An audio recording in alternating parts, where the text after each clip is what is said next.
2NOOBSF1 presents two noobs on a mission to entertain and to get to 100,000 subscribers. Make sure you keep watching 2NOOBSF1 and don't forget to like and subscribe. Well, good evening, Tony. How are you? I'm good. We're good? Tired? Yeah, I think we're both tired, but still a bit bunged up. But anyway, so this is our second podcast, and this is going to be our little quick review of the Australian Grand Prix. No. Which was the last one. That's the first one. So anyway, we're all over it today. The Chinese Grand Prix. Chinese Grand Prix. Yeah. Which was slightly later on the schedule, which was 7 o'clock, which suited us. Yeah. Unfortunately, due to circumstances, we couldn't do the live, which is a bit of a shame, because we were looking forward to that. But hopefully next week, the next race, which is April. Yeah. The next race, yes. we'll try and get on. 2 weeks in it. Anyway, the race. Can't wait for that. Yeah, the race. So, what do you think? What do you think of it all? It was quite boring, actually, up until the latter stages. Yeah, I thought it was boring as well. But I think we sort of knew that from the sprint. It was hard to overtake. Yeah. It was really hard to overtake. That track is hard on deck, isn't it? I think that really didn't help the performance. And obviously, I don't think they tested the hards, did they, really? No, nobody tested them. So because of the sprint weekend. Yeah, and I think had that been, more tests on it, then the chances are that, we'd have more data and maybe the teams would have been set up a little bit better. Ferrari. But yeah, I mean, it was pretty uneventful for most of it, I think. Yeah, and I think a few teams got caught out with the deg being less than they expected. So they did the sprint and deg was high. So I think Red Bull changed Max's car to combat the deg, knowing that they would lose in the quality. And so they were shocked that the deg was less when it comes to the end of the race, and Max had a lot more pace. Yeah. So I think, for me, speaking of Max, a few people said at the time, Max hasn't got the pace, he's dropped down to 4 seconds. But then Norris got on the blower and said he didn't want to catch up to Piastri and be in Piastri's dirty year, and he was around 3 seconds behind. Yeah. So I think that's what they was doing. They was managing their own races, dropping out of the dirty year to try and keep that deg good. Yeah. And I think that's what happened with Max, and then obviously he was able to push at the end. And I think that's what happened. Obviously with Lawson's car, they said that they did an aggressive test. They changed his whole setup and tried an aggressive setup to try and see what that would do. Not for Lawson himself, but for the future. So I think Lawson's going to be in the firing line, big time. Whether he's going to be driving now, the rumour is obviously he's not driving the next race. It's in Japan. But I think he's wrong. Tsunoda. I think it's wrong, but it is Japanese Grand Prix. Yeah. So for me, so Lawson didn't know the first 2 tracks, never raced on them, so that was a struggle. I think that completely, but also that's not a Red Bull car. That's a Max car. That's a Max car. Oh, yeah. You know what I mean? That's 3 years of Max. Yeah. So I think anyone that's, especially a rookie, is going to struggle in that car. I think even if Tsunoda gets in the car, he's going to struggle. I don't think he's going to. And allegedly, obviously this is off topic of the race. Allegedly, that Verstappen has already said he doesn't really want Tsunoda in there because it could ruin his career. Yeah. Yeah, he said that. He said that. So, which is quite, I still hate him. But the thing is for me, is Tsunoda. People were saying Tsunoda should win the car, but Tsunoda finished behind. Yeah, he had the wing failure, but he was only 2 cars up the road from Lawson. Yeah. So I think he started well, and then it all went to pieces. Yeah. I think he did an extra pit stop, but so did Lawson, and Lawson was testing an aggressive setup. So it's like people don't listen to some of the stuff that's being said, like the aggressive setup, which obviously hindered Lawson, and then people were saying that Tsunoda did 2 stops, but so did Lawson. And Tsunoda was only two cars up the road when his wing went. So that was unusual, wasn't it? Yeah. I mean, that was like because I thought there was a bit of a. It looked like an issue. There was a bit of a coming together before that, but it wasn't. No. You know what I mean? There was no contact and nothing, and then suddenly he's going down the straight. It's like, well, that's just fell apart. Yeah, it just broke under load. Needs So some flexi wings. that is really flexy. He needs some flexi wings. Maybe that's even thinner than it should be. But anyway, let's not get too controversial. But Yeah, it's just, I think it was quite a surprise to see that fall apart. Yeah, it was. Just like that. It was just out of nowhere, and he didn't know. You know what I mean?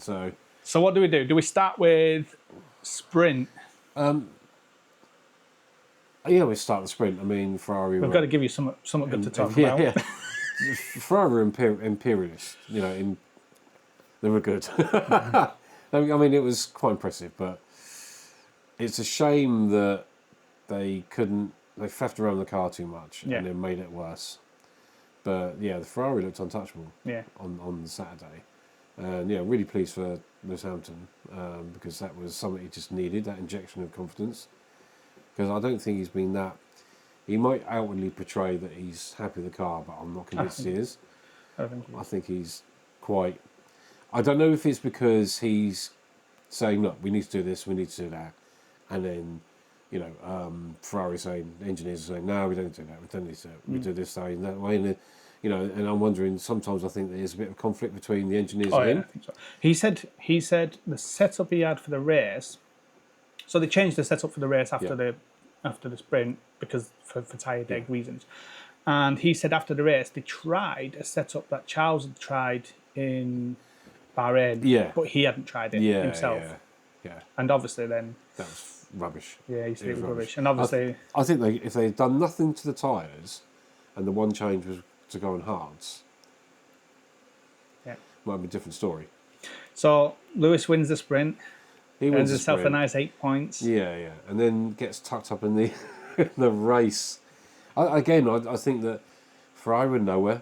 Yeah. I think they were guilty of playing about with the car, pissing around with it, and when I think it was minimal, they needed to do minimal. Yeah. No one knew about the hard tyre. I think if they'd have known about the hard tyre, I think they would have probably done a completely different strategy. So in that sense, was the sprint a good thing for the viewers? Shaking it up. I think it was good because if you look at the championship at the moment, it's like wide open. Yeah. You know, there's 8 points between Lando and Verstappen. There's a point between him and Piastri, or whatever it is, who's in third, and a point below that. Oh my God.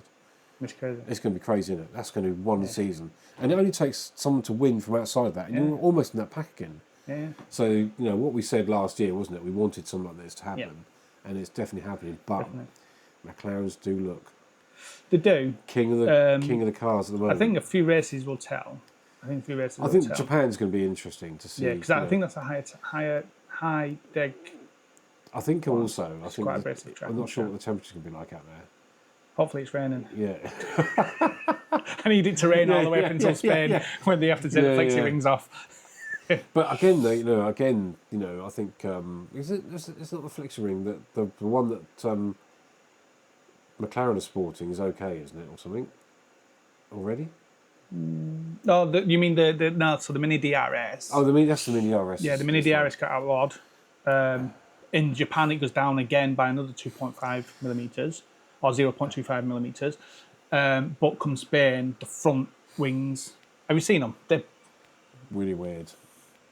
They're doing this. Yeah, really weird. And you can see that in Charles's car. But I just think that McLaren have got more in the tank. At the moment. I think they the thing is with the Mini DRS was allowing a good downforce, which is really good for your tyre deg, and that's why I wanted to know like a couple of races. Now that they've got rid of the Mini DRS, is that going to affect McLaren? It might not affect them where they get dropped back in the middle of the park, but is it dropped them enough that the others can keep with them? Even if they're still winning, can the others keep with them? Whereas the front wing flex is more about giving you the operating wing. So say like if it's going to be or oversteer or understeer, having the flexi wing opens that up so it doesn't drop off either side. You've got more to play with. And I know that in 2023, before the flexi wings came in, McLaren's window was struggling like how Red Bull is struggling now. They was either going one way or the other too far, and then the flexi wing stuff started happening. Obviously, that's not the full picture, the whole car. But if that gets taken away, and then the operating windows of the cars come in, who's that going to be better for? It's a tough one, isn't it?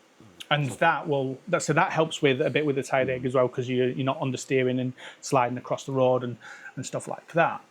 And then so you're going to put more downforce on, and once you put more downforce on, you then slower in the straights, which is what happened with Max for the side egg of China. I think, as we said last video, probably 6 races in we'll have a fairer picture. I think six. You know what I mean? 6 races, and then again, it's almost like it feels like it's a reset come Spain.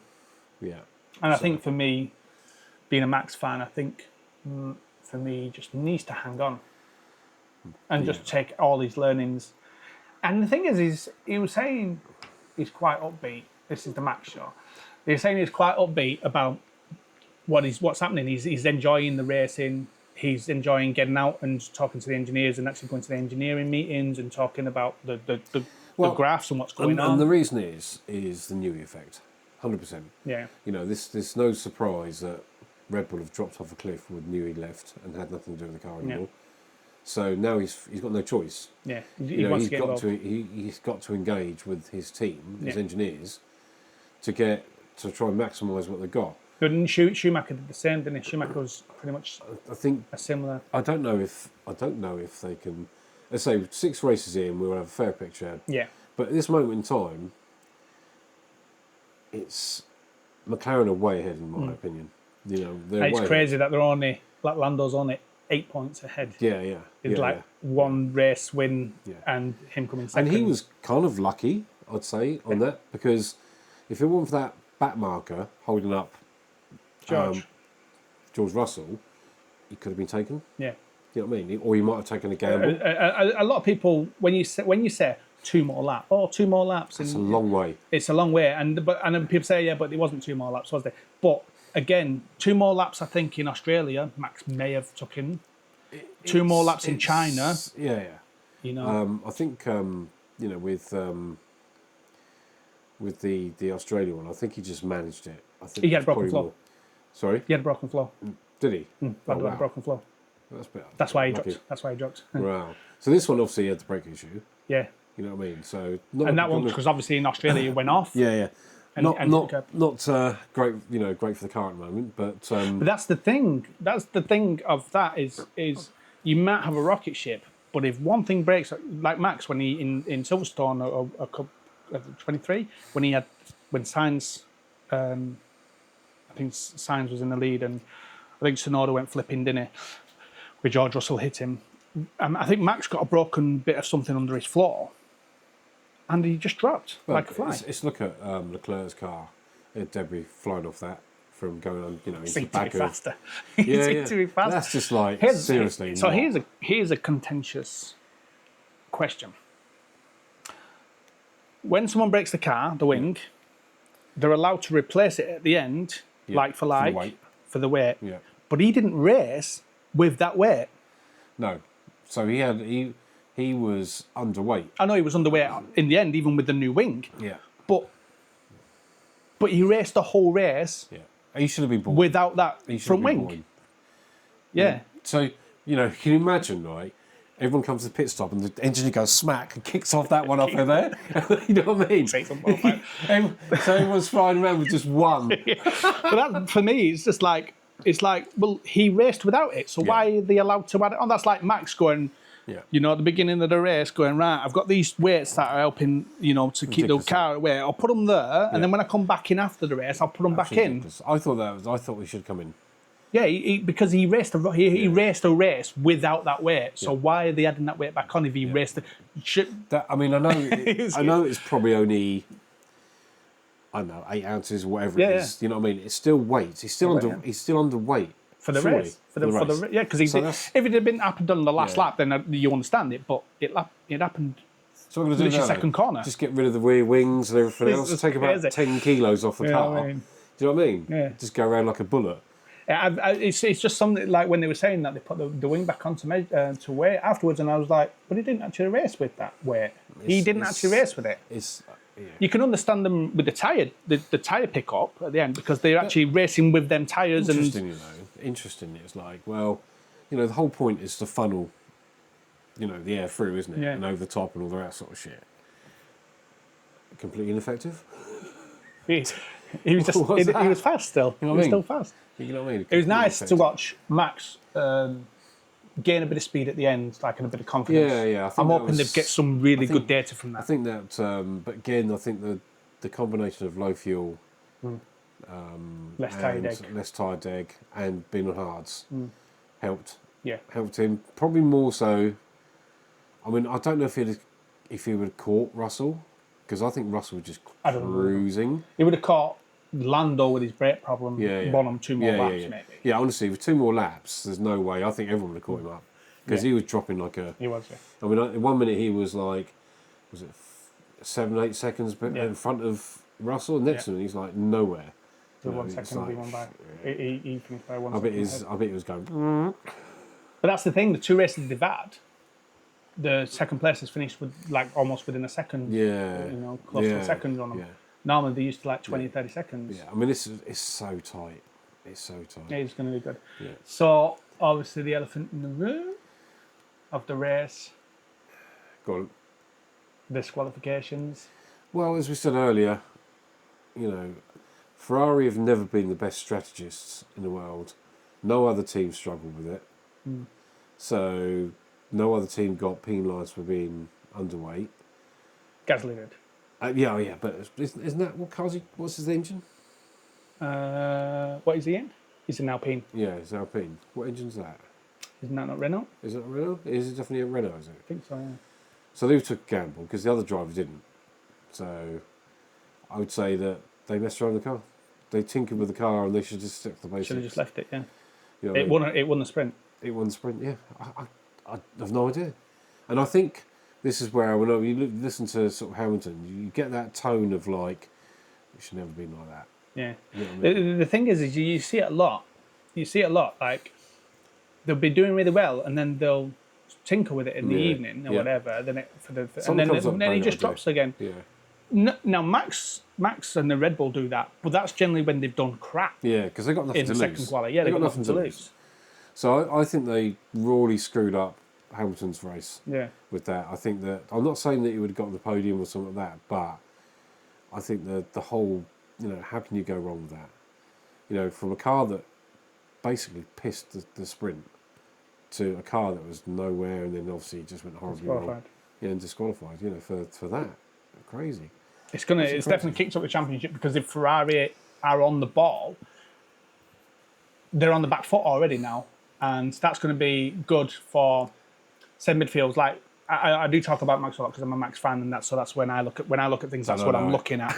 That's what I look at. So for Max and those ones around George Russell, if the Ferraris are good, that's going to be better for them, because they might take wins from Lando and Piastri, which then, as long as Max is still within that mix, he's got to finish the podium though. That's the thing. Yeah, but I think, was Lando not finishing 6th-ish around that sort of mark in the first few races last year, and coming towards the end, obviously, was challenging. I think if Max just hangs in there, who was it that did it? Kimi Räikkönen, 2008. He won by 1 point because Lewis and Alonso were scrapping. Yeah. But I think there's going to be more than that. I did see a stat the other day. I can't remember who it was by. And they were saying if you changed the results, I think it was like 4 races, Lewis Hamilton would have been an 11-time champion. That just shows how consistent the guy is. It's something like if he hadn't have had a sensor stuck on one race, if he hadn't have dropped back and 2 places on another race, That's how good he is. That's why all-time, every record you can think of, he's broken it. Yeah, it's going to be. Thing is I think obviously time catches you up, doesn't it? In the end. And well, I've got to say, I think in one of the last podcasts or something, we said, I wondered whether he had the qualifying pace because he's old. You know what I mean? and then obviously a sprint. Yeah, I think obviously on the 1 lap pace, he's going to be good. And I think, and then obviously sprint only been, 19 laps or something. Yeah. But I think a whole race distance, 1 week after another, is that not going to be too much for someone? I don't know. Time will tell. See, I think hunger can compensate for desire, and that's one thing about Hamilton that he's got. He's had that desire, you know what I mean, to achieve and win races. That's just gone off. Yeah, I was just looking at the time. It's 20 minutes. Yeah. I think we're going to wrap this up anyway. The thing is we said this is going to be our post-race review of Australia, of China. Yeah. But we do just talk about General. other things. General stuff, and I think for me that's good. You guys, if you like that, let us know in the comments. Yeah. I mean, there's no reason why we can't do like a midweek, bit more of a discussion. Just a discussion. I think when we first sort of touted the channel, we didn't really sort of do that because we didn't think we had the weight in it. But I do think we have these chats all the time, and I don't think why shouldn't we? Why shouldn't we have these chats, like midweek chats about how we think things are going, rather than just specifically how did that race go? It should be, just gathering what news we have heard. Or we just make, because generally the race is going to be Sunday. Yeah. You know what I mean? And it's going to be the afternoon and evening, so we can probably straight after the race do like a quick half an hour. Yeah. You know what I mean? And then go from there. Yeah. Because it is obviously the editing side of it. Yeah.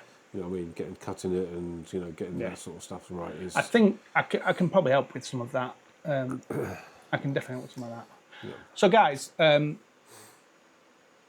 us know your thoughts. The channel will grow and it will get better from your comments and your suggestions.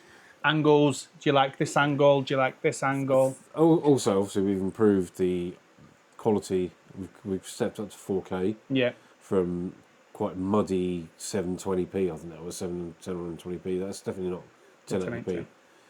So we just need to get the lighting sorted out as well. Yeah. Obviously, we had a light going, so that needs to be resolved. But yeah, we're just crack on and things are improving. This won't be the same format as the end of the season. Yeah. We changed, and yeah. So guys, let us know what your thoughts are. Okay. And we shall see you for the Japan. Peace. Peace out. Take care.